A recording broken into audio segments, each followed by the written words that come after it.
병원처럼 초성 등으로 명예훼손성 글을 게시한 경우는 명예훼손이 성립하지 않을까?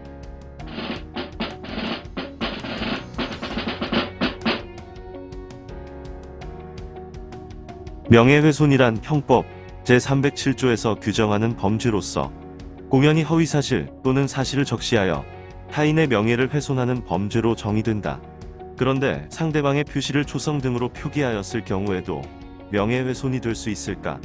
상대방의 구체적 이름을 언급하지 않아서 또는 상대방의 실명 대신 상호 등을 언급한 것이어서 명예훼손이 인정되지 않는 것으로 오인할 수 있다. 하지만 초성 등으로 표현하였더라도 그 게시글 전체를 통하여 지칭 대상을 특정할 수 있다면 특정인의 명예를 훼손한 것으로 인정된다. 반드시 이름을 구체적으로 언급하지 않으면 명예훼손이 인정되지 않는 것이 아니다. 또한 명예는 사람에게만 인정되는 것이지만 병원 같은 기관이나 업체를 지칭하는 경우에도 그 기관이나 업체와 관련한 사람의 명예를 훼손하게 되므로 역시 명예훼손의 인정 여부에는 상관이 없다.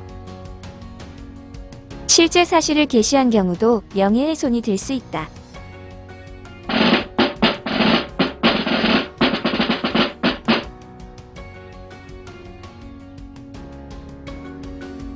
법률은 명예훼손의 방법으로 허위의 사실을 적시하는 경우뿐만 아니라 진실한 사실이라고 하더라도 타인의 명예를 훼손하는 내용이면 명예훼손 죄를 인정하고 있다. 비록 그 타인이 잘못된 행위를 하였다고 하더라도 그것에 책임을 지는 방법은 별도의 법률에 정한 방법이어야지 무차별적으로 타인의 위법 사항을 공개하여서는 안 된다는 취지이다. 그러므로 모두 실제 사실만을 적시한 것이라고 하더라도 그 내용이 상대방의 명예를 훼손할 수 있는 것이라면 명예훼손 죄가 인정될 수 있다. 공익을 위해 타인의 잘못된 행위를 사실대로 적시한 경우에도 명예훼손이 성립한다.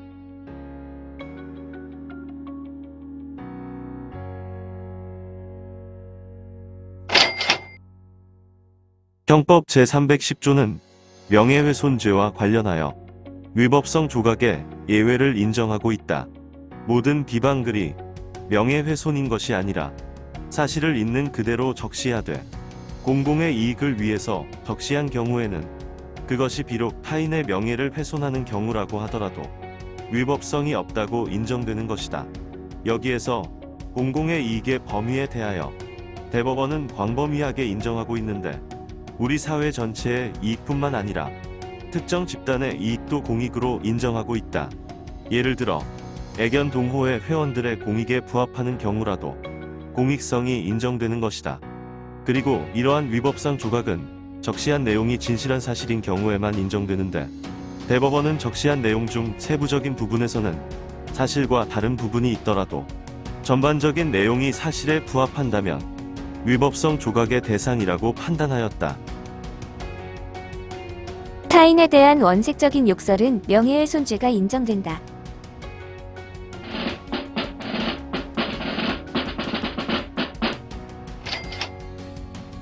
일반적으로 타인을 비방하는 내용의 글은 모두 명예훼손이라고 생각하기 쉽다. 하지만 명예훼손이란 객관적인 사실을 적시하는 경우를 규정하는 것이다.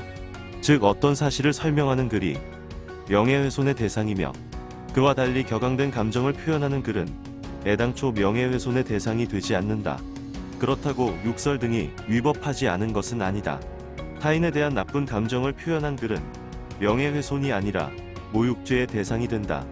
즉 객관적인 사실로 타인의 명예를 훼손하면 명예훼손죄, 감정을 표현한 글로 타인의 명예를 훼손하거나 모욕하면 모욕죄로 구분할 수 있다. 그리고 모욕죄의 경우는 감정을 표현하는 것이므로 명예훼손과는 달리 공익을 위한 경우를 생각하기 어렵고 따라서 명예훼손에서 인정되는 위법성 조각의 예외가 모욕죄에서는 인정되지 않는다.